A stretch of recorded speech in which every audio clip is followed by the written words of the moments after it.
Hello everybody, welcome again on our IFRS webinar series. We're so glad we are back. It took a while, but we are back now for 3 sessions before the end of the year, so you're getting ready for your year-end closing. Today we will talk about IAS 40, a very specific investment property, primarily used by real estate companies, and how they will account and present their investment properties, their buildings, their land, etc. We have a new version of the webinar app. You can find normally the slides in the attachment. Probably that's on the right side above, that you see a document with a paperclip. There you can find and download the PDF file of the slides.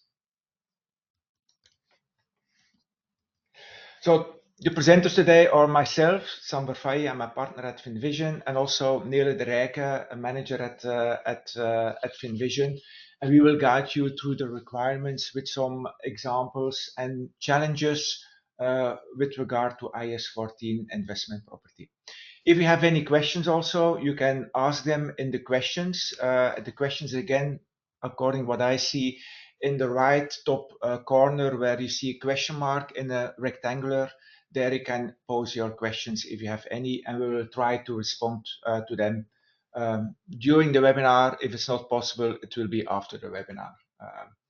It will take until 12:30 that we'll have the webinar. We have quite some slides to go. It's a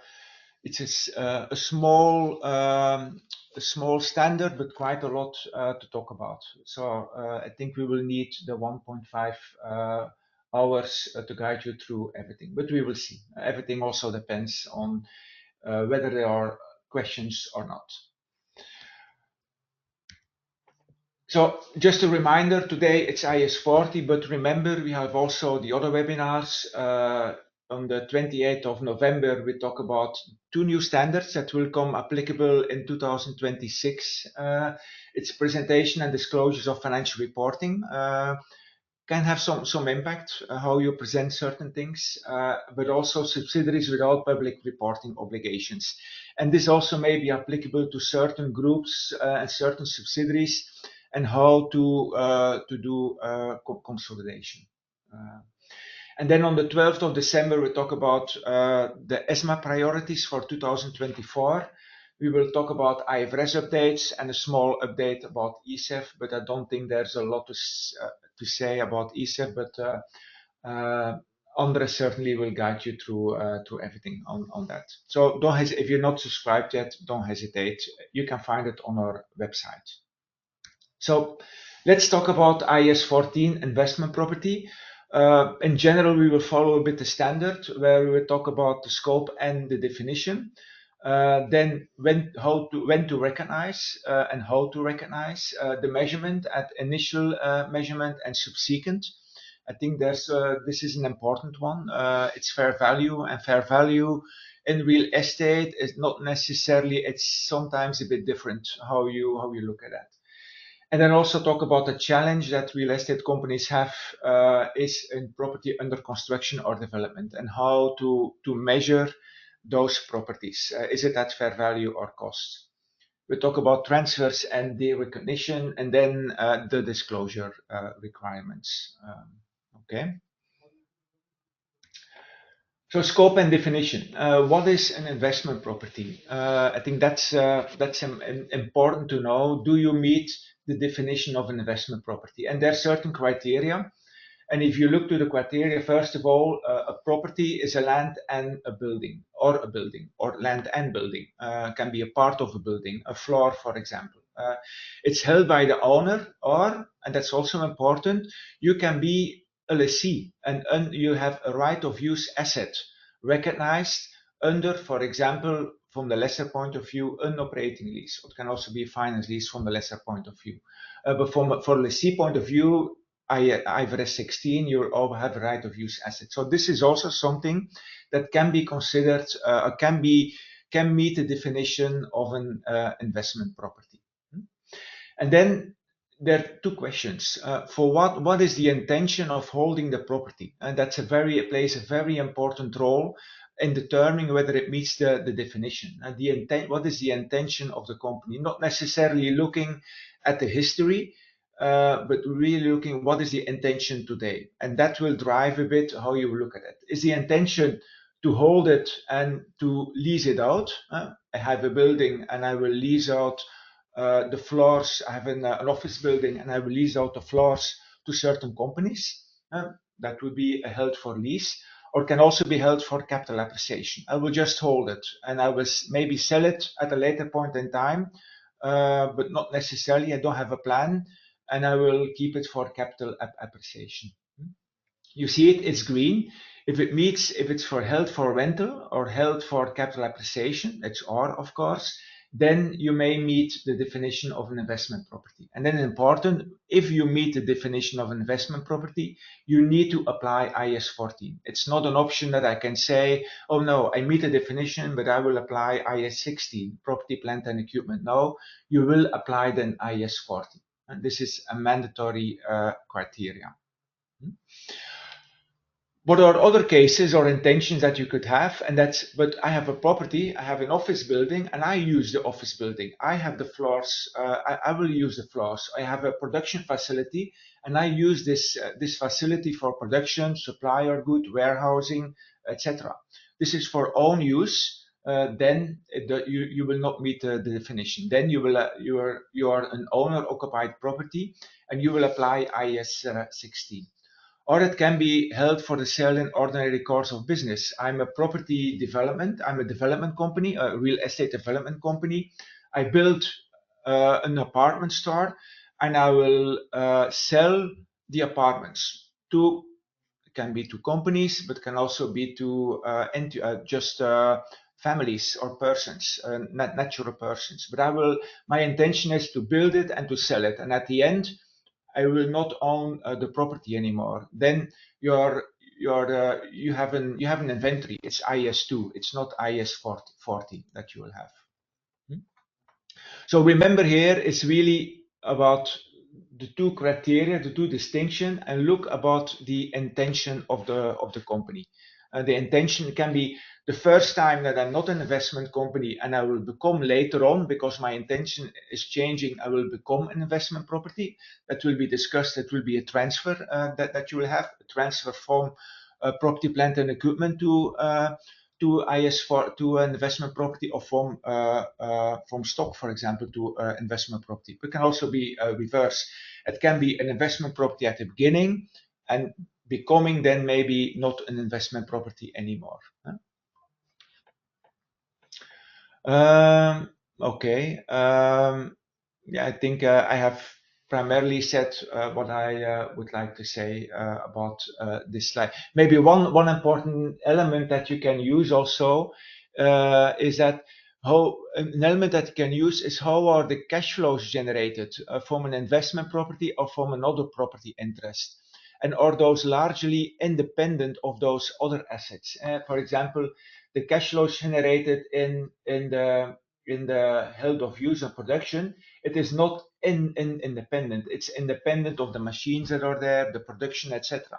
If it's I receive cash and it's held for rental, I receive from the lessee, they pay me a monthly rent. It's really independent. So that's a way you can start looking already or helping you to determine in what bucket I am. So the scope exclusions, but I think I told them a bit already. If it's in the sale of the ordinary course of business, it's inventory, IAS 2. The example that I gave you, a real estate development company. It can be an owner occupied, and I occupy it. I have an office building, and I will occupy and use this floor or the floors or the full building. You are under IAS 16, property, plant, and equipment. But also there in IAS 16, if you want to have the fair value approach, you can use also under IAS 16 the fair value approach, but it's different. It's different than under IAS 40. Important also, if it's employee occupied property. So that's even if you rent it out to employees. I don't know, you know that certain companies in in the construction industry or the building industry, they have a lot of foreign employees, and they have a building and they offer also a lease out for a certain price. For example, an apartment or a room or whatever.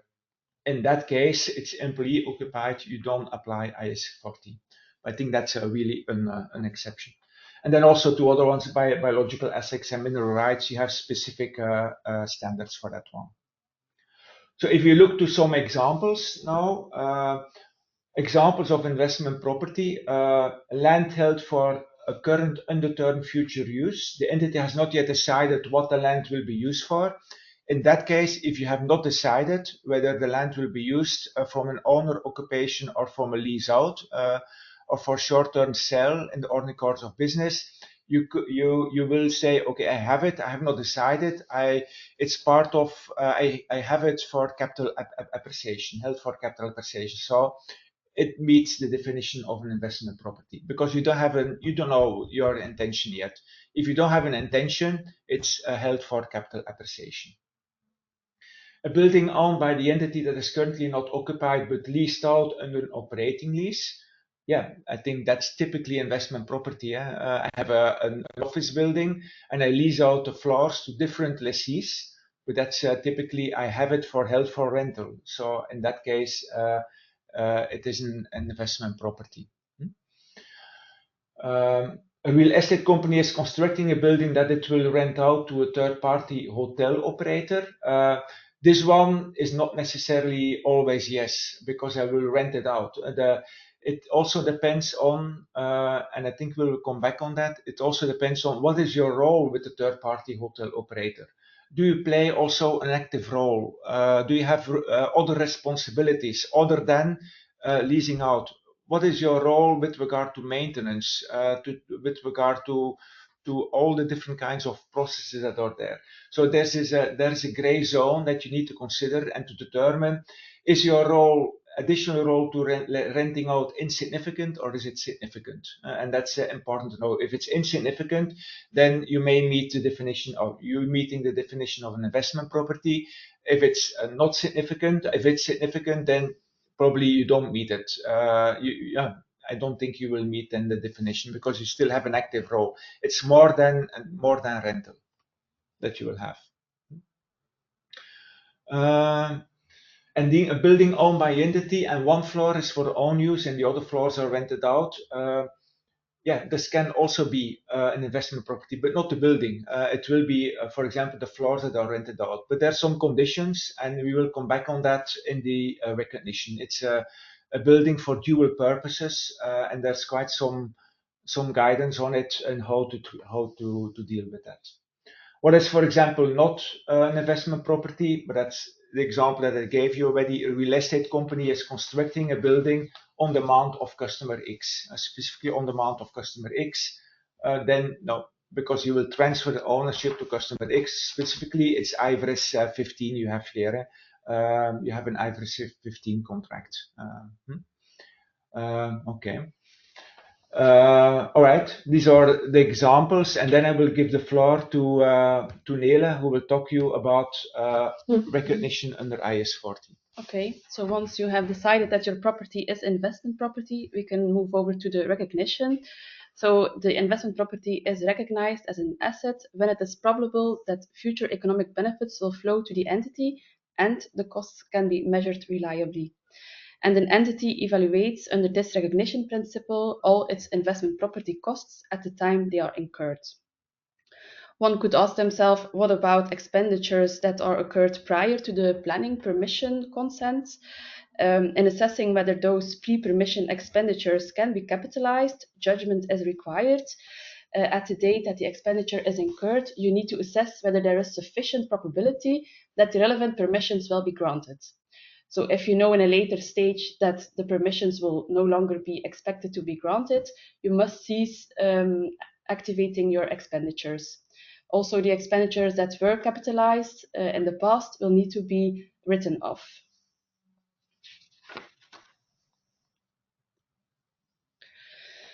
Judgment is also to be made if you acquire a business combination or not. For example, if you acquire a single investment property with lease agreements with multiple tenants and there are associated processes in place, for example, administrative or maintenance services, it's important to determine whether you apply IAS 40 or IFRS 3 because that could result in significantly different accounting outcomes. What is a business under IFRS 3? A business is an integrated set of activities and assets capable of being managed to provide return to investors, so via dividends or lower costs or other economic benefits. You have three buckets in place. You need to have input, economic resources. You also need to have processes in place, so processes or systems that apply the input to create a certain output. And you need to have the ability to create output, so the economic benefits. The definition of a business is applied regardless of whether the entity purchases a property directly or in the case of consolidated financial statements via the shares in another entity. That happens a lot because real estate is very often structured in entities because it's more beneficial to transfer shares than transfer an investment property. Also with regard to the transaction costs. So, but you may, if you have an entity that only has, for example, land in it, you may conclude that it will probably not be a business, and it may fall immediately under IAS 14 if you will held the land to for capital appreciation, for example. Yes, indeed, because that is also the next slide. What can help you in assessing whether there is a business or not? IFRS 3 has set out an optional fair value concentration test, which is designed to simplify the evaluation. And entities may elect whether or not to apply the concentration test on a transaction by transaction basis. So what is it all about? An acquired set of activities and assets is not a business if substantially all of the fair value of the gross assets acquired is concentrated in a single identifiable asset or group of similar identifiable assets. So that's the example that Sam gave. If you have an entity with only a piece of land in it, you can conclude that the fair value of the gross assets acquired is concentrated in one single asset. And then the concentration test is met, and you can determine that it is not a business that you acquired. If the concentration test is not met or the entity elects not to apply this test, then you need to perform a detailed analysis in accordance with IFRS 3. I think here an example is if I buy, for example, a building which is fully rented out under maybe a long-term contract, and I buy also a rental contract, not only the building. I think that, and so you may have some processes, and you need to define well under IFRS 3 are those substantive or not. You may have a couple of people also on the payroll who are managing, for example, this building. It all depends on the circumstances. And I think here very often the concentration test may help you because the concentration test you can. If it's met, you don't need to do the second analysis anymore. It can immediately continue. Very often, because also, and you will see that later in fair value, the fair value will also be determined based on if there's a rental contract in, you will take this into account to determine the fair value. So very often the fair value you will reach out will probably be including also the value of the rent out, and it may meet the concentration test immediately, although you have some processes already acquired. But that's a gray zone, but important to consider. Yes, also important for the accounting consequences because in IFRS 3 you have goodwill and yeah, IFRS also 40 true. you will Yeah, not have goodwill. Different accounting. Okay, then some specific cases. As Sam already gave the example of a dual purpose property, a property may be used partly to derive rental income and also partly as owner-occupied property. And IAS 40 states that if such a property has a dual purpose use, you can account for it separately if the parts of the property could be sold or leased out under a finance lease separately, and separately needs to be assessed in both terms of physical separation, so for example, a separate floor or a floor with partitioning walls, And this is important also to legal separation. So legally defined property boundaries, or the floor can be registered separately. And if that is the case, you can account for it separately. So the owner-occupied part will be accounted for under IAS 16, and the part that is used for rental income will be accounted for under IAS 40. Then what about properties that cannot be split? There you need to assess whether the owner-occupied part is significant or not. This slide shows that the owner-occupied part is insignificant. And then you can apply IAS 40. And the next slide, you see that the owner-occupied part is equally large as the part that is used for rental income, and then you cannot apply IAS 40, but you will need to apply IAS 16, so the standard for owner-occupied property. The insignificant is not defined in the standard, so it is based on judgment. But generally below 5% of the total property is still insignificant. Then we have some practical examples. So how should the following be classified? A, so a company owns a 3-story office building of which it intends to rent out 1 floor. The floors could be sold separately, but only if the legal status of the property is changed. And the process for obtaining the right is relatively straightforward and procedural. So here we can conclude that at this moment, the actual sale of a separate floor is not possible, but due to the fact that the procedure is rather straightforward, we can assess that it can be separated, and therefore the 2 floors which are owner-occupied will be accounted for under IAS 16, and the 1 floor which is rented out will be accounted for under IAS 40. I think what's here important is the process for obtaining the right is relatively straightforward and procedure. So there's no significant risk that you cannot change or will take a lot of time to change a legal status, which would be different. You may conclude differently than if that would be the case. Yes, indeed.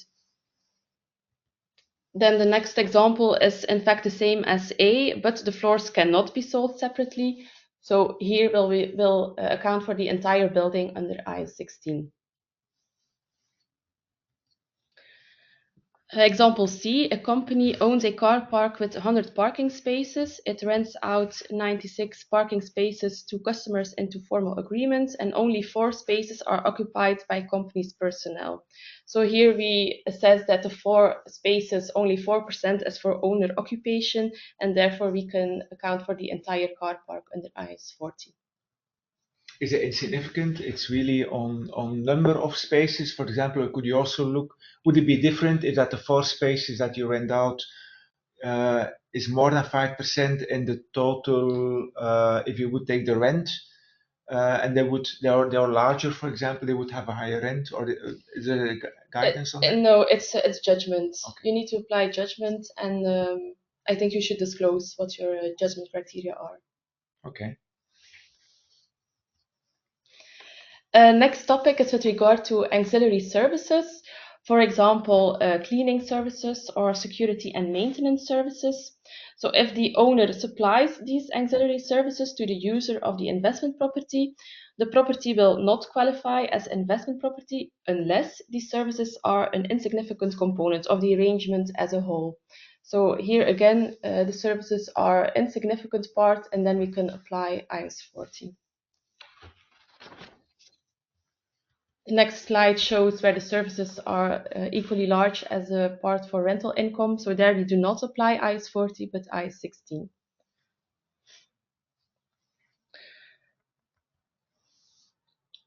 This one is a specific case for a hotel or other managed properties. So the owner of a hotel sometimes transfers some responsibilities to third parties under a management contract, and these contracts can vary widely. The nature of the asset in question is not a key factor to determine whether we apply IAS 40. Rather, it is the nature of the owner's involvement and interest in the asset. So if the owner's position is that of a passive investor, a property would be treated as investment property. But on the other hand, if the owner has has outsourced the day-to-day functions while retaining significant exposure to variation in the cash flows, it is owner-occupied property. So if he is involved in the day-to-day operations, it is an indicator that he is not a passive investor, and we will apply IAS 16. Of course, you can tell this involves, again, judgment, and you should also disclose your classification criteria. On the next slide, we have some indicators that may help in performing the analysis. So the first topic is when you see what the power one has to make significant changes in the operating or financing decisions regarding the property. So the more power the investor has to decide or to influence the day-to-day activities, the more indicative it is that the property is not investment property. So, for example, if the investor has the right to hire, fire staff, or has the right to determine the opening hours and so on, that's an indicator that it is not investment property anymore. A next indicator is with regard to the return that the investor receives. So what is more indicative of investment property if there is a fixed or variable return based on the property values, or it can also happen that he receives a portion of revenue, but that portion is insignificant. If, on the other hand, the investor receives a direct percentage of the operating profit of that property, that's an indicator that it is that he is not a passive investor and it is not investment property. I think I have an example in the building of Brussels Airport, and they rent out quite some space to where you are the tax-free and all the shops. They rent it out to that one. But very often in that case, if you look to the rental contracts, the rental contracts are not fixed. It's a percentage of the revenue that is generated by this. For example, if the Starbucks or whatever shop you have there. So the rental is different. So if there's no people coming anymore, the rent will decrease. So you may have a financial risk as an investor, and you may fall in the second one.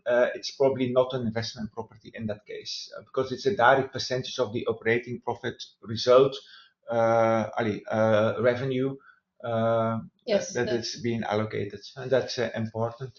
And I think also in the example is that again for the hotel, very often you see again the example. For example, Brussels Airport. There's a Sheraton.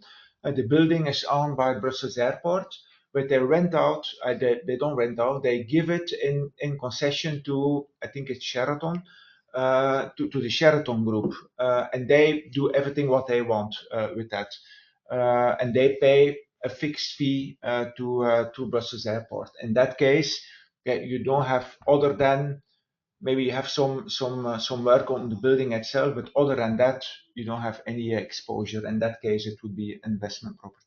Yes, indeed.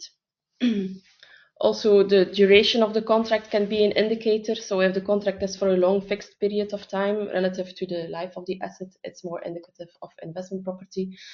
On the other hand, if you have a contract that is renewable on an annual basis, it's more indicative of not being investment property. Okay. On the next slide, we have again some examples. So a company owns a sports center comprising a fitness, swimming pool, tennis, football field, cafeteria, and sports goods store. Only the cafeteria and sports goods store are managed by the company, and everything is managed by a third party. So how should this be classified?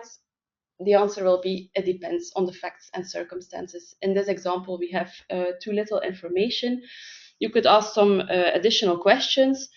Are there parts that can be sold separately? If, for instance, the fitness could be sold out separately to a third party, then we would have a property that is able to be split, and the fitness can be classified as investment property.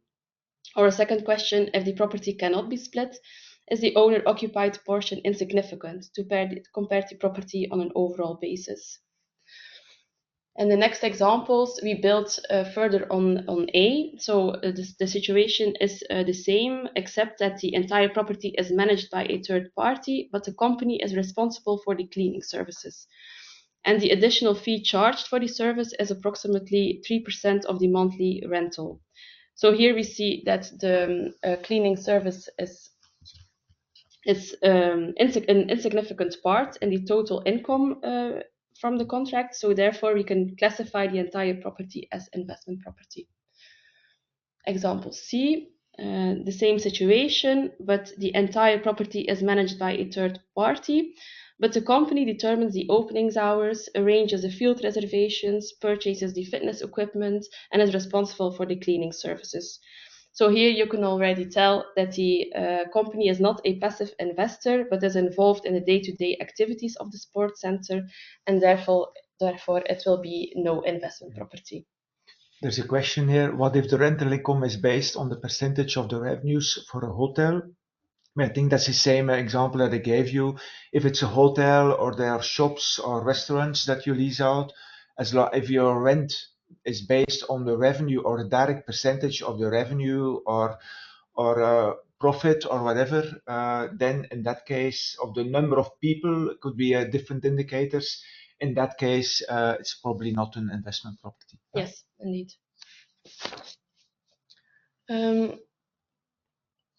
Then a next example, again the same situation, but the entire sports center is managed by a third party and the company receives a fee of 2% of revenue.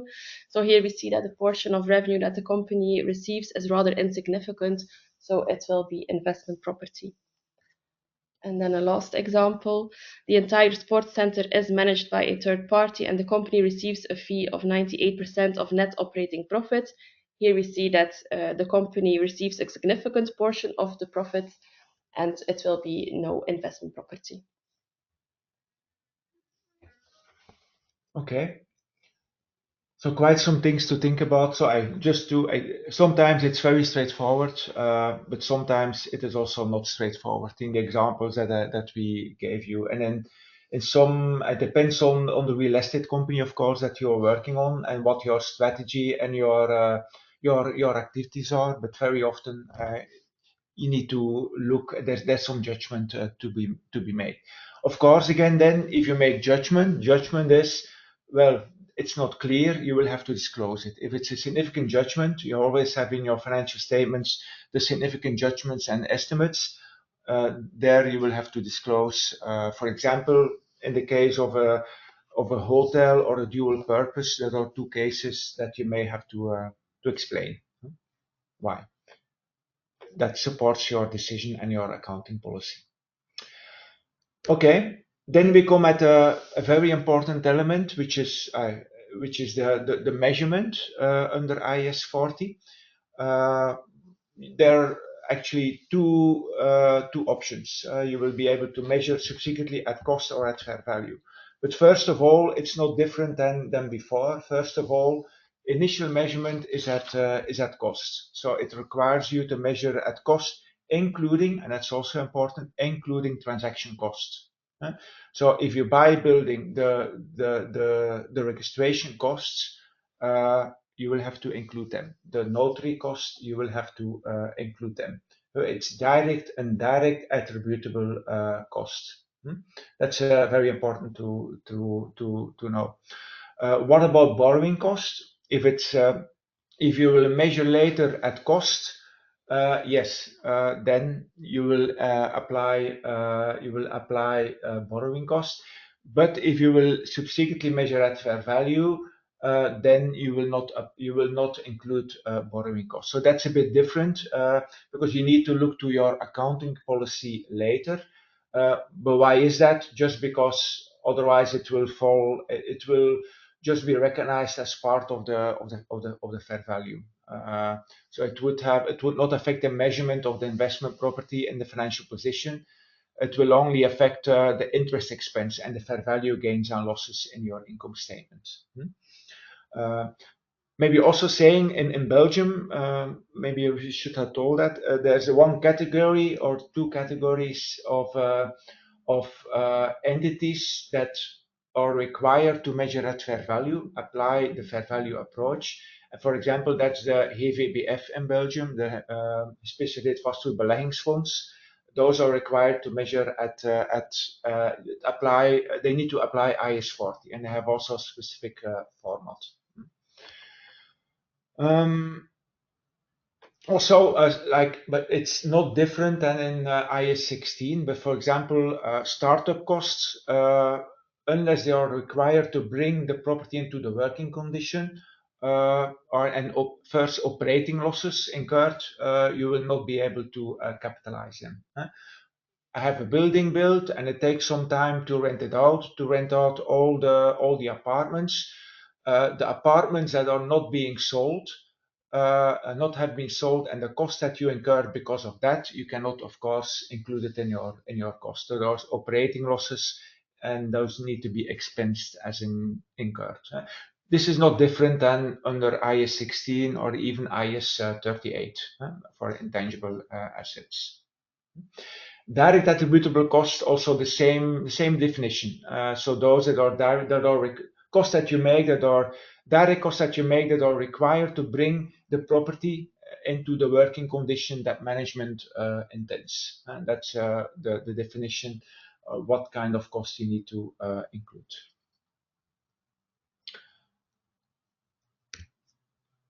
Okay. Then you may have a challenge, because often you buy a group of assets, and assuming now they are not a business. So I have a land and a building, for example, in it. I have a land and there's a building on it. In the accounts of the entity that I bought, you have two separate assets. You have a land and you have a building. A building that may be fully rented out. So there's some, it's not defined clearly what you need to do, but in general, what you will do is that the price paid for a group of assets, you will allocate it, and allocate it to the individual identifiable assets and liabilities based on the relative fair value. So you may determine the fair value of the land, you may determine the fair value of the building, and then allocate it. But in that case here, for example, would be in the case that, in my example, there's an entity that I buy, and the entity has a land with a building on that is being rent out, an office building. I pay for the shares, so I don't have a price specifically paid for the land and for the individual assets. And that's how you may deal with that. Then an important element will be is that in case it's a group of assets, but do I need to recognize, and do I have an investment property for land, and do I have an investment property for building? In that case, no, your investment property will be the land, including the building. So you will only, with investment property, you will only have one asset. Also important is, for example, is that the asset may, when you buy the building, for example, an office, it may include certain installations. It may include the airco, the elevators, etc. It may even include furniture also. So, and that's also an element that is being fully rented out. So very often also here, even those assets may be included as part of the investment property.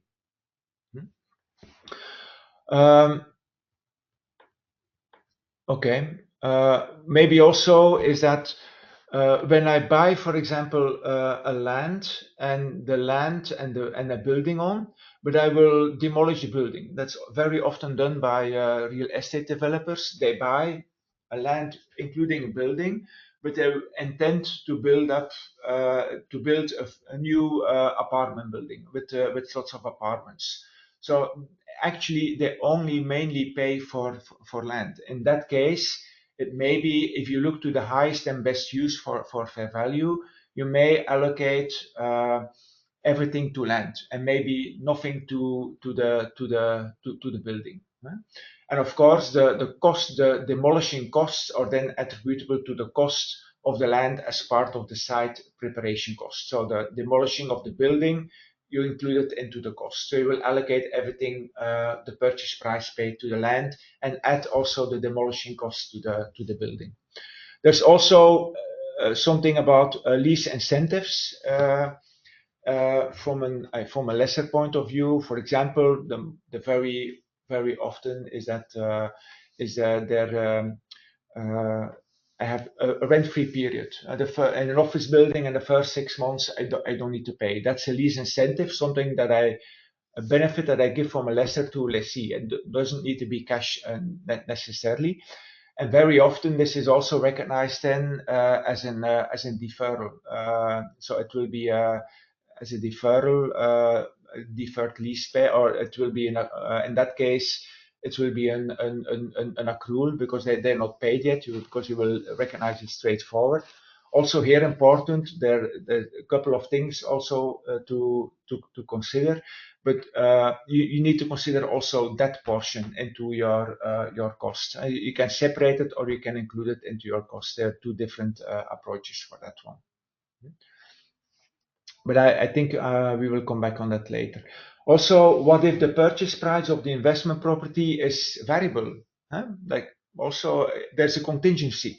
For example, I buy the land and I pay X euro, but when I obtain the permit to build, I can pay an additional fee, an additional amount, for example, or can be also I buy a building and the price of the building is based on the number of apartments that we can lease out within a period of X months, for example. And that's not different again, like in IAS 38 or IAS 16. There's no guidance how you need to deal with variable consideration and contingency as part of the cost. And there you need to apply the hierarchy, and actually you will use IAS 8 accounting policies and adopt and apply a consistent accounting policy. So you can develop your own accounting policy if it's not contradictory to the framework, and then it will determine the policy will determine when will we recognize the liability for that one or not, and that's a bit what is a liability for the variable consideration. If you recognize liability, then of course it will be included in cost as that part. So that's an important element. So no real guidance, but you can develop your own guidance for that one. All right. Another issue, an issue is not, but it's one that is the deferred taxes. So under IAS 12, when I acquire for example, a single asset, and it's not a business, it's not a business combinations. That's important. If it's not a business, then you have the recognition exemption under IAS 12/15, that exemption to not account for deferred tax liability. Deferred tax liability is a difference between the tax base and the cost base that you will have at the time of transaction, affects neither accounting profit or taxable profit, because the carrying amount that you will recognize will be the purchase price, the cost, which may not be the same as the cost into the book. Certainly, if you buy, for example, an entity with land and buildings, the carrying value of the land and building in the entity will be probably smaller than the price you have paid for the shares. So there's a kind of timing difference. But here, important is that the exception, you will not recognize a deferred tax for that one. If it would be a business combination, you would. So that's just the whole thing between the standard. If you look to the standard IAS 12/15, it will say if it's not a business combination, then you cannot recognize a deferred tax liability. Or maybe it could be deferred tax asset, but mostly it's deferred tax liability. So here there's an example: deferred tax effects of fair value adjustments, entity A and B or public funds. So the net book value of the property in entity A is, for example, 1 million, and it equals the tax base. And the shares that you pay for entity A by B is 2 million.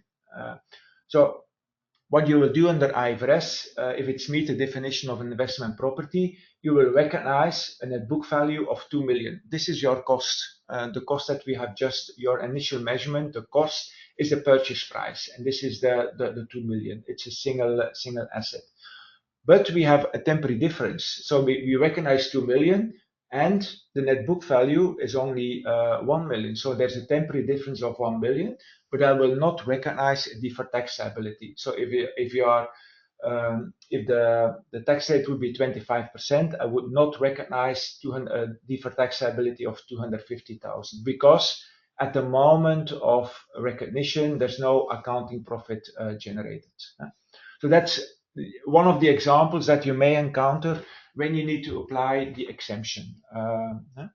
But I must say we have seen some diversity in practice. For example, we have seen a case, and it's with regard to HVBF, that a group, it's a development, for example, a development group, and they have the intention always for all the entities they buy to transform it to an HVBF.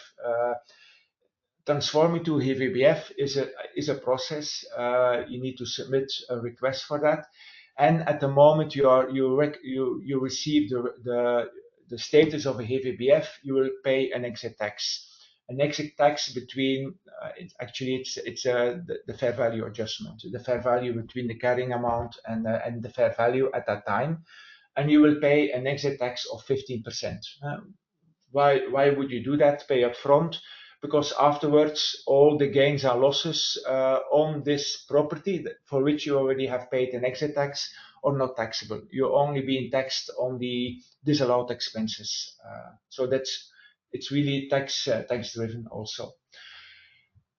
If you would apply, in theory, if you would apply IAS 12, you would say, well, no, the same example here, 1 million and the shares 2 million. And you would say, no, I will not recognize a deferred tax. But you know that within a couple of months you will have to pay 15% on the 1 million. So the difference between 2 million and 1 million is 1 million multiplied by 15 is 100. That's the exit tax. You will know that you will pay that. So very often in that case, and it was with the Big Four auditor, they agreed. So, but okay, IAS 1215, that's correct. In theory, we don't apply something, but it looks weird because we know already, because of the intention to go to a HVBF, that we will have to pay an exit tax. So will we recognize already a kind of deferred tax? Actually, you recognize the exit tax that you will have pay that you will pay on the difference of 15%.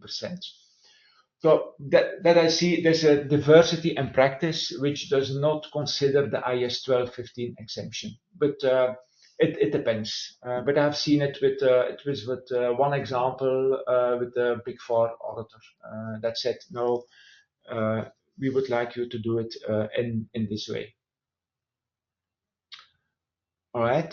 So remember, I think that's an important element, the deferred taxes. Do I need to recognize it or not? And generally, you don't, and that's the general rule, with maybe an exemption in case of a HVBF. All right. So we initially recognized it at cost, but at cost will be the fair value or will be the price paid. Remember, it includes transaction costs. That's important to know. It includes direct attributable costs. Then subsequent, you have an accounting policy choice. An accounting policy choice, it's either fair value or either cost model. You cannot make a mix for similar investment properties in your accounting policy. Either I use a fair value or either I use the cost model. What is different if you use the cost model, which is honestly rare. We don't see a lot of companies who use a cost model. We know some, but in general, most companies use the fair value model because the fair value of their asset is just one of the major KPIs that they are disclosing. What is the fair value of our real estate portfolio? But also in a cost model, you have to disclose it anyway. So if it's a cost model, it follows just the general guidance as under IAS 16. Property, plant, and equipment, you will have depreciations, and you may have, when there's an indicator, you may have an impairment test, and you may have an impairment to be recognized. If it's a fair value model, then you recognize it every reporting period at fair value, which is a bit different like under IAS 16, the fair value model. IAS 16 says when you know there's a significant difference between the carrying amount and the fair value, you will do a new fair value assessment and recognize the fair value. In the fair value model, you will always recognize at fair value. It's not an option to say I will do it only every 3 years, for example, which is often used in the IAS 16 fair value approach. So you will, every reporting period, you do a fair value analysis. You will see it. It's very often done by appraisers, and all the changes in fair value go to P&L. There's an exception when you cannot reliably measure fair value on an ongoing basis, but once you have measured fair value, there's the rebuttable presumption that you will always be able to determine the fair value once you have done it once, and that's so it's really very exceptional that you cannot say I cannot measure it reliably. So it's the choice to all investment properties and a change from fair value to cost model. Yeah, difficult to justify. You know that under IAS 8 you can do changes in accounting policies, but you need to explain why it's more beneficial, why you would give more relevant information to the users of the financial statements. It's very difficult because fair value is just the way that you look at real estate.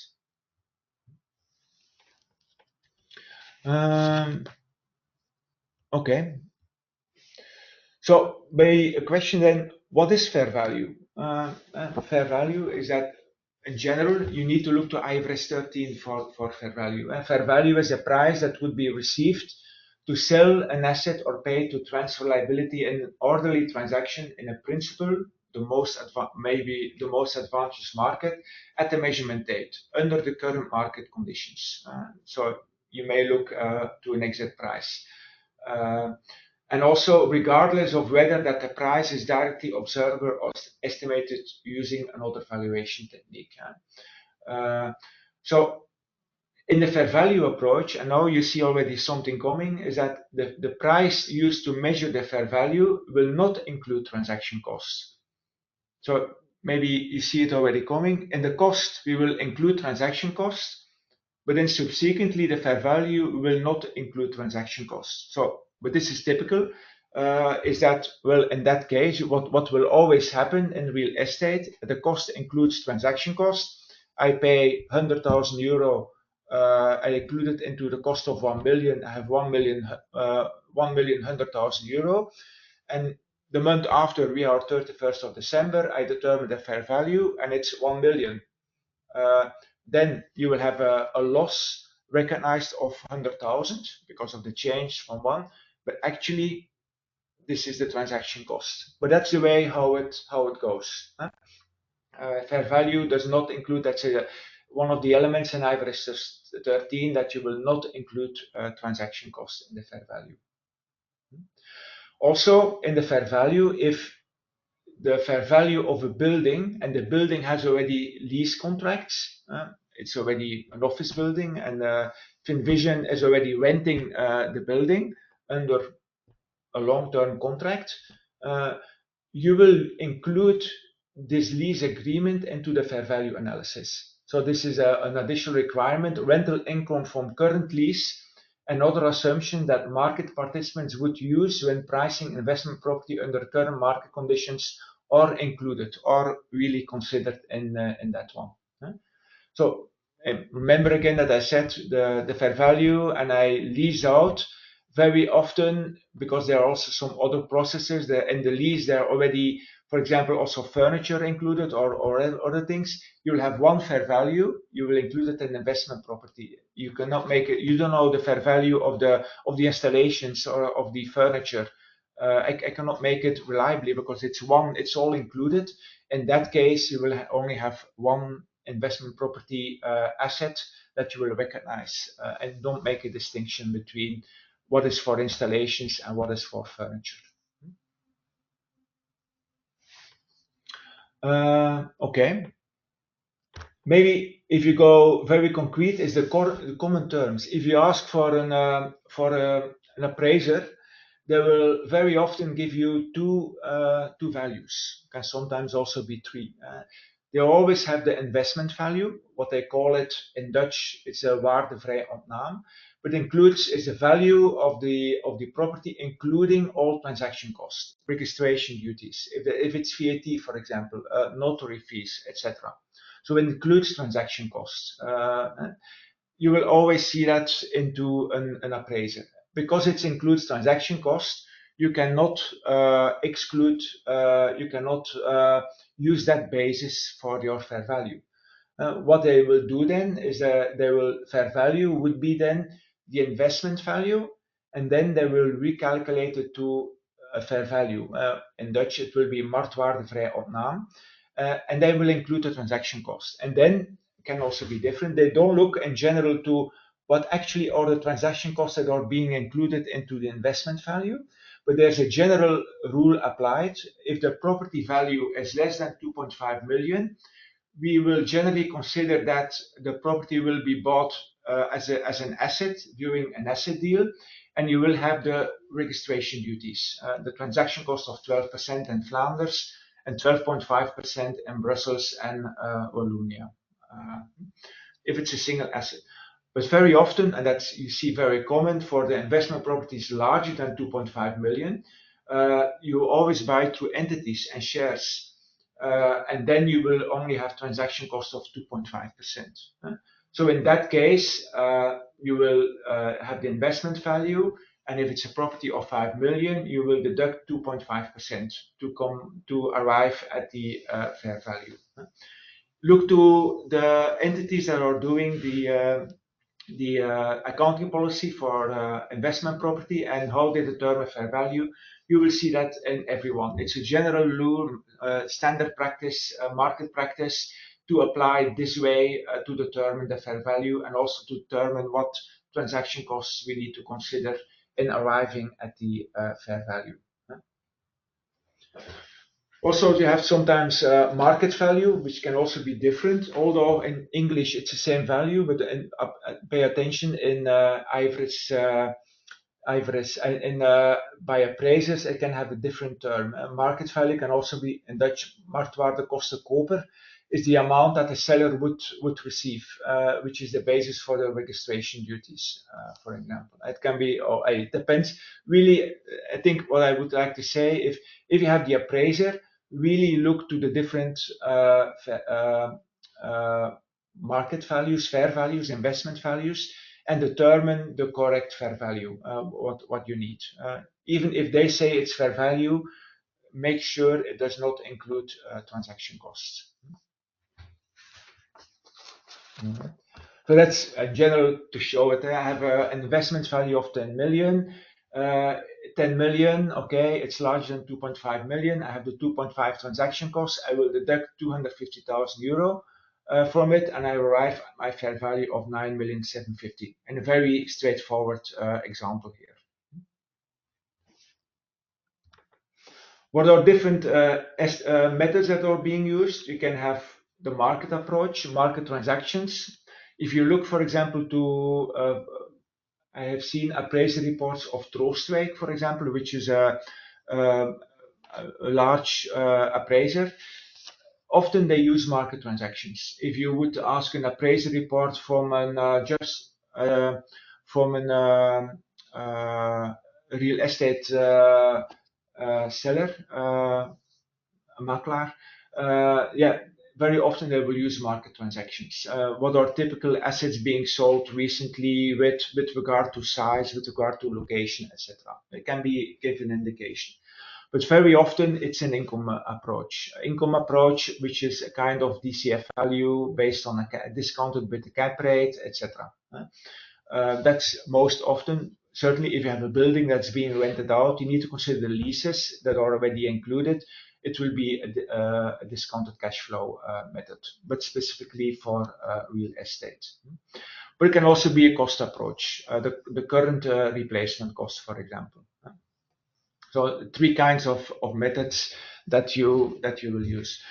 Yeah, determining the appropriate technique will be significant judgment. So of course you will you know it, it's already fair value. You will have to explain a lot about fair value in your accounting policies and how you have determined fair value. And it depends on judgments, knowledge of the asset, adequate level of expertise, etc. Maybe important, do you always need an appraiser? No. If you have internally already sufficient knowledge to do a reliable estimate of the fair value, you can use internal. IAS 40 does not require you always to ask externally for an valuation report. So that's important to know. Of course, it will give maybe more comfort. Yeah, also important here, consider the double counting. For example, like I said, the equipment, it's also rented out, that you don't separate it. It's in the carrying amount of the entity that you buy, but make sure it's in your fair value, that you don't recognize the investment property, which includes the fair value of the equipment, and you recognize separately also the carrying amount of the equipment. So that's important to consider, or the furniture in the example that I gave you. Okay. What if you're not able to do, inability to determine the fair value of completed investment property? That's really exceptional. Exceptional cases. It's a quite active market. But if you would not have an active market because the building is so specific that you rent out for a specific purpose that it's very difficult to have to look for comparable transactions, few transactions. There's no recent transactions. Yeah, you have some transaction, but they are forced to sell.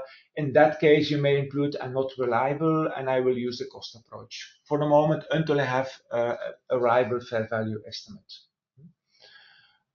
So you will use the cost model. If it's a cost model, you will use IAS 16, like I said already. You cannot use the revaluation model, which makes sense because you don't have a fair value, you don't have a reliable fair value. If the fair value becomes subsequently available, even if a reliable measure of fair value subsequently becomes available, the cost model remains. That's an important one. I think I said it just differently. All other investment properties must continue to be carried at fair value, and yeah, it's not actually, they say it's not, once you have determined fair value, you cannot say I will use now the cost approach. Not permitted for investment property previously measured at fair value. You cannot say I have fair value, but as of today I cannot determine it reliably, and that's difficult. Although we have seen it for a property under construction. And then we come to property under construction. Very often here is that you see very often for new property under construction, they use the cost model, and then they will move on to the fair value model later on. So it depends. So if an entity is not, you say it's cost model because it's not reliably measurable when the construction, until the construction is complete. So you can use the cost model until such time that the fair value becomes reliably measurable or the construction is completed in that case. But once you have fair value, you cannot go back anymore. The example that I gave you was a building that was an existing building that was rent out. It was investment property, and they would really remodel and renovate everything. The building would be stripped totally, and they would not rebuild, but they would do everything, very 100% renovation. And then they said, well, but we cannot determine reliably fair value at that moment anymore. So this is a difficult one, but you have already fair value done, but it was under totally different circumstances.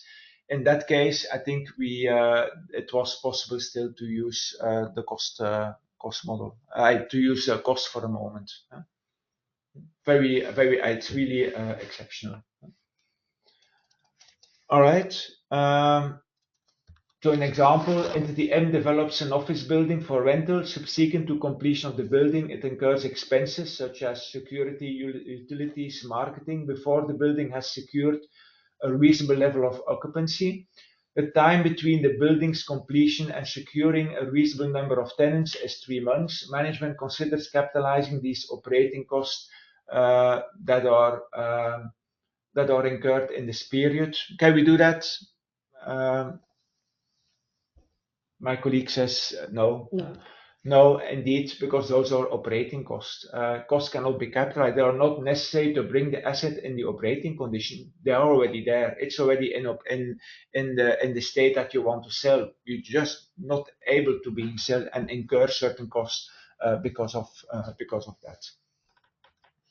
Entity N develops an office building for rental. Again, subsequent to completion, building was completed on 31st of March, but the local health and safety regulator did not clear the property for use until June 30. Could be the fires, for example. It was not safe yet. When the security system met the required conditions. The delay of 3 months in receiving health and safety approval is standard for type and location of the building. Entity N incurred 100,000 security expenses. Security, they mean maybe security expenses you incurred because it was not available yet. In the period between 31st of March and June, those costs were required. The cost, you need to have this health approval, a safety regulator. Otherwise, it's not in the condition that management wants. So in that case, the cost can of course be capitalized because it's necessary to bring the building in its intended use. Entity A acquired investment property at the beginning of 2023 and 24. We spent a significant amount of money to install a modern upgrade glass roof on this property. Management believes that it is important for the property to have a modern roof system to attract and retain tenants and resist downward pressure on rents. It also enables management to reduce electricity costs. Entity A accounts for investment property according to the cost model. Can you apply it? Yes, of course. You can include those costs as part of the you will add it to the cost of the property, and that makes sense. But if you are in the fair value model, and in that case also, yes, you can do it. Even in the fair value model, you will add it because it will give you additional fair value also. So you can add it to the fair value. I have a fair value. I add the cost incurred. I will have a higher fair value plus the cost. I do subsequent fair value measurement, and in that case, you can assume that the fair value will be higher. If it's not, then of course it's like an impairment. Then you take a loss, and actually what I did doesn't really bring the additional value to the fair value of the building. Also important here, you know, that when you do renovations on a building, I have for example, I have a building, it's rented out, and I have the elevator, and I'm renovating totally the elevator, and it's my cost. It's not the lessees that will pay for it as part of the common cost. But if I would pay it, in that case, you would add it also. Of course, if you look, then you need to deduct, but you need to deduct the fair value of the existing elevator. If you cannot, you just add it. That's how the standard says. If you can separate the fair value of what you have replaced, then you will separate it and remove it from the fair value basis because it's just a replacement. If you cannot do that, and very often you will not be able to do that, then you just add it, and then it will, of course, it will be in one way or another put back in the P&L via the fair value. So some things still to think about. And then some entity A acquires investment property for 300,000. It will be a building and incurs transaction cost of 5,000. Useful life of the property is 40 years, and on December 24th, there's been no movement in the market, and the fair value of the property remains at 300,000. So fair value model at the acquisition, I will have the 1st of January 2023, I will have investment property 300,000 plus the transaction cost. That's my cost, and my cash out will be 305,000. My fair value is 300,000. Now you see that at the next year, fair value change in P&L 5,000, investment property 5, but actually the fair value of the building itself did not change, but it's just my transaction costs that go to P&L, which may sound a bit weird, but that's how that. Honestly, in my example, probably the 5,000 should be taken already at 31st of December 2023, because the fair value will also be 300,000. So actually, my example should be also 2023 5,000 in P&L. It's only at the beginning, 1st of January, that we have the 305,000. If you would use a cost model, it's different. You will not have that. My costs still includes the 5,000 transaction cost, and I will depreciate it over 40 years, 7,625. So you see a difference into the P&L. All right. So that's a bit the measurement. You will see that we will come back on the measurement quite a lot in the disclosures, because there's a lot of disclosures that relate to the fair value, of course, like we know IFRS. But then Nele will explain you a bit more about the transfers and the derecognition of an investment property. Okay, so you can transfer a property to investment property when and only when there is a change in use and there is evidence of that change in use. So a change in management's intention for the property alone does not support the transfer. For example, if you end your owner occupation, then you can or you can transfer the owner occupied property to investment property. Or when you have an inception of an operating lease to another party, you can transfer the property from inventories to investment property. Then what about accounting for that? If you have investment property at fair value, any difference between the fair value of that property at the date of change in use and its previous carrying amount must be recognized in P&L if you transfer from inventory to investment property. If you transfer from owner-occupied property to investment property, that difference will be recognized in accordance with IAS 16. Usually it will be an increase in value, and the revaluation will be recorded in other comprehensive income.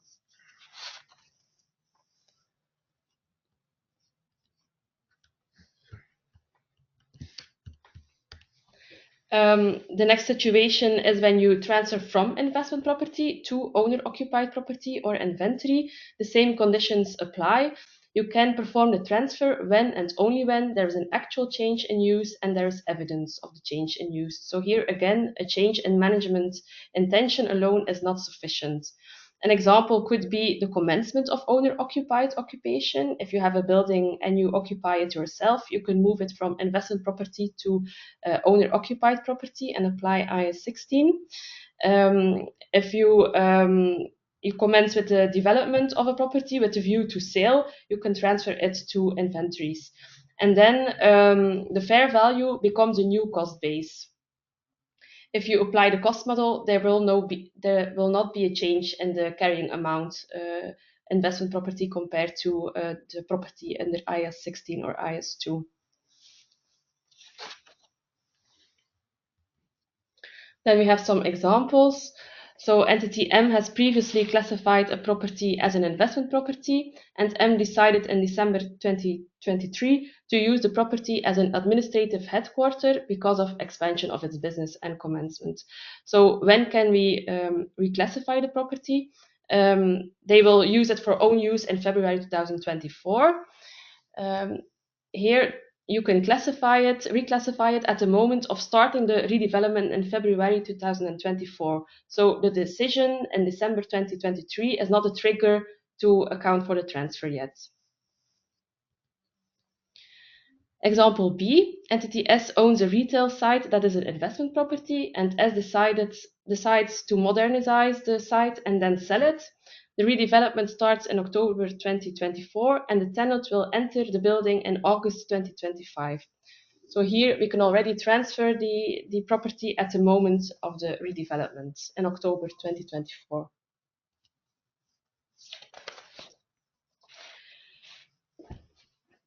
Investment property shall be derecognized on disposal or when the investment property is permanently withdrawn from use.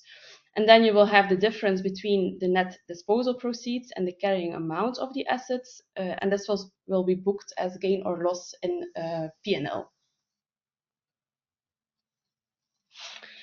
Investment property can also be an asset held for sale. That is IFRS 5.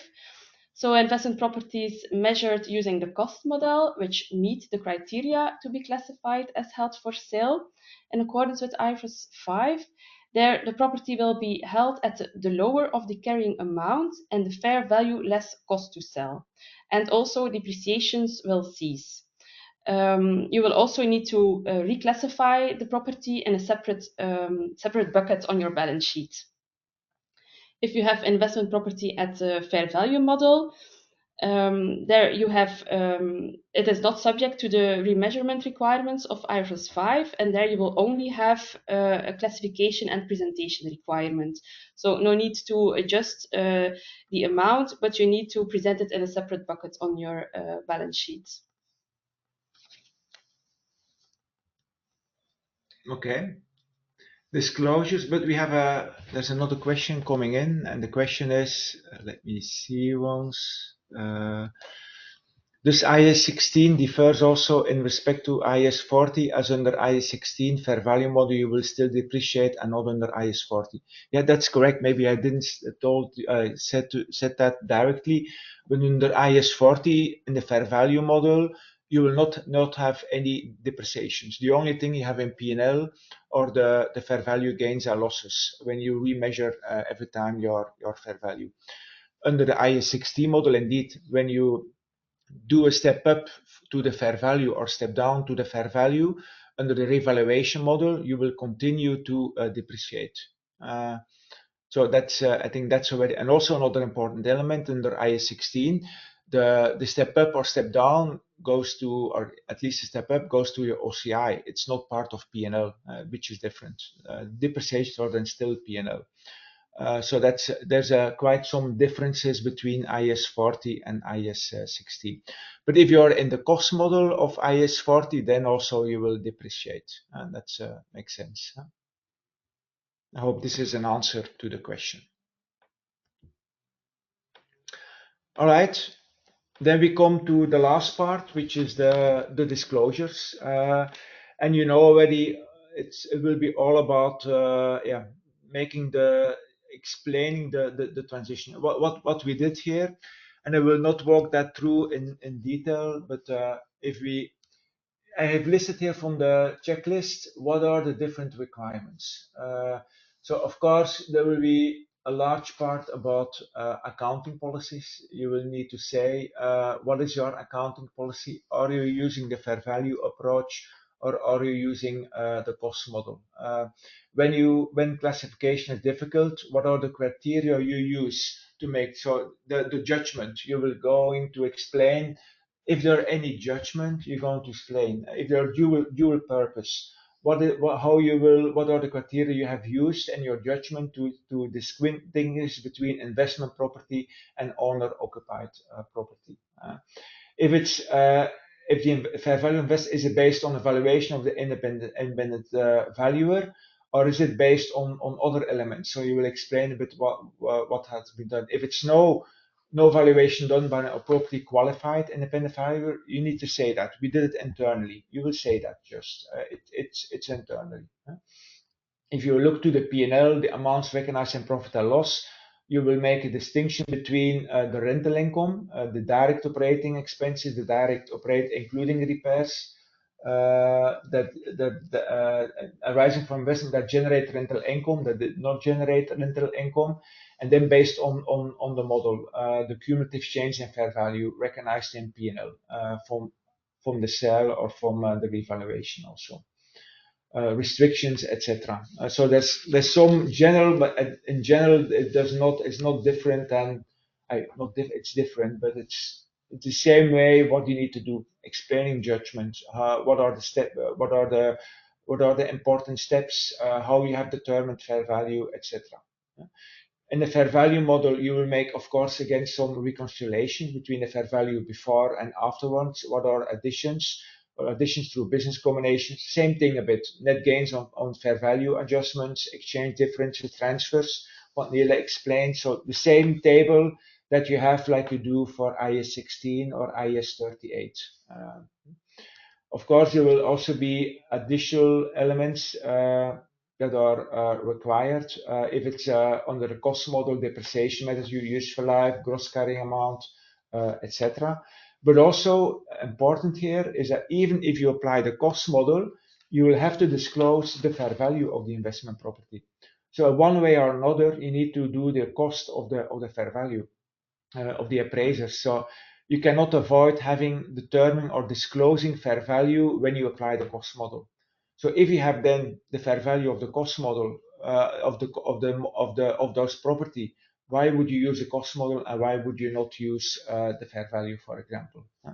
I think that's why we see most of the companies use a fair value model and not a cost model. I think that's already one of the reasons. And also, like I said, because fair value is one of the KPIs. Very often also, if you look to governance may also be measured in that case based on the fair value of building and not on the cost of the building.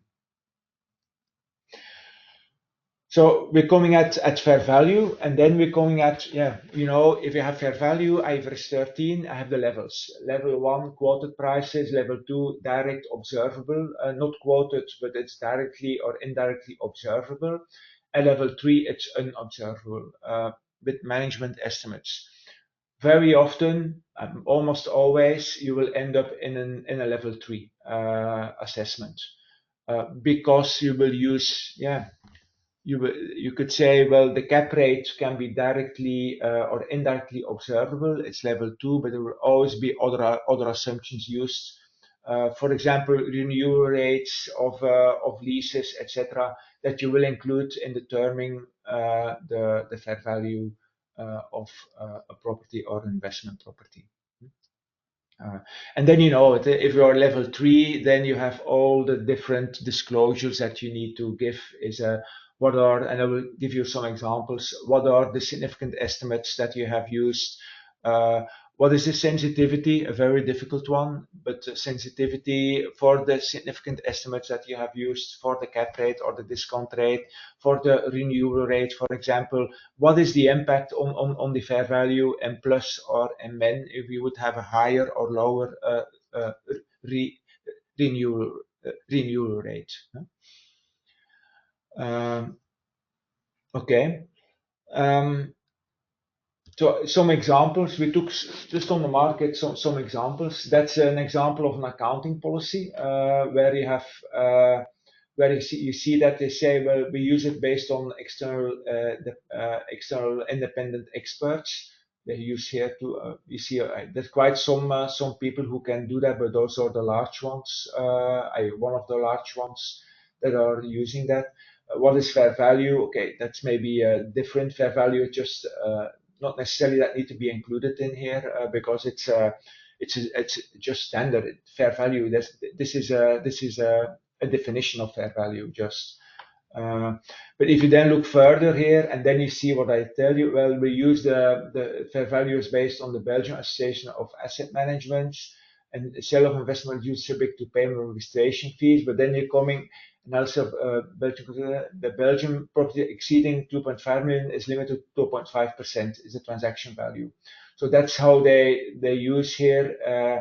How they include actually the fair value. So they say the investment value in Belgium corresponds to the fair value plus 2.5 acquisition cost, transaction cost. If the property is clean 2.5, so the fair value, the example that we gave you, can be calculated by dividing the investment value by 1.025%. Important, not multiplicating by 2.5 and then that deducting, because then you are double counting.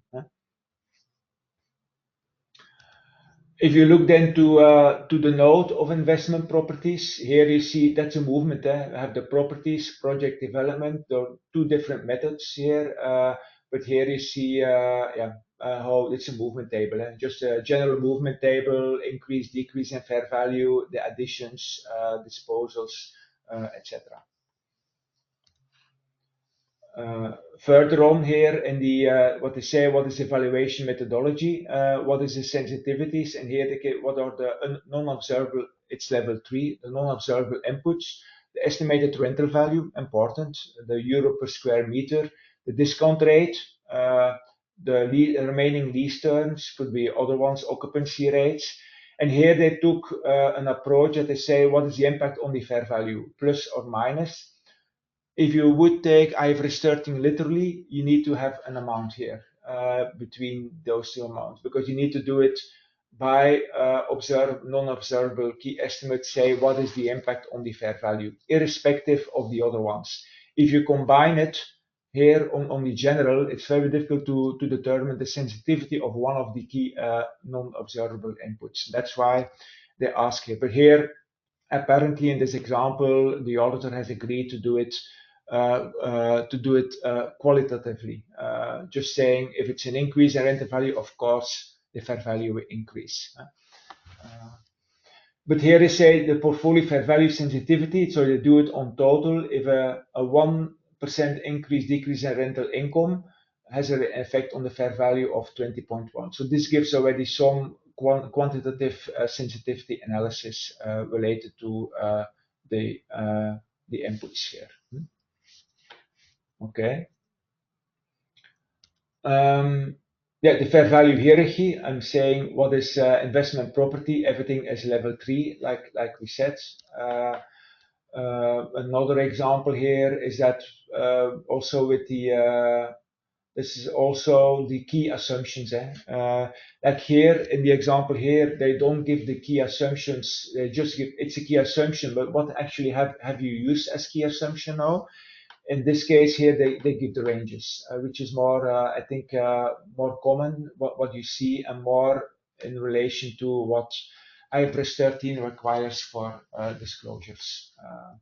So you see here, what are the key inputs that we have used into the fair value analysis. Okay, I think that's a similar one here, a movement table. Yeah, okay. But for the cost model. For the okay, that's a cost model. Yeah, one with a cost model, but actually it's a bit the same. What you need to have, for example, then if it's a cost model, like I said, you also need to disclose the fair value. So it's a requirement. It's not because you use the cost model that you don't need to disclose the fair value. You need to disclose the fair value. The investment property is just not accounted for based on fair value then. And I think we are just a little bit before in time. So I see there no more questions. If there would be a question, you can ask it now. But I don't see additional questions coming. Anyway, I would like to thank you for attending the webinar. Hope it was useful for you. If there would be any questions afterwards, don't hesitate to contact us. We are happy to help you and let us know. And hopefully I see you all or I hear you, or virtually see you all at our next webinar on IFRS 18 and 19. Thank you very much. Bye-bye. Thank you.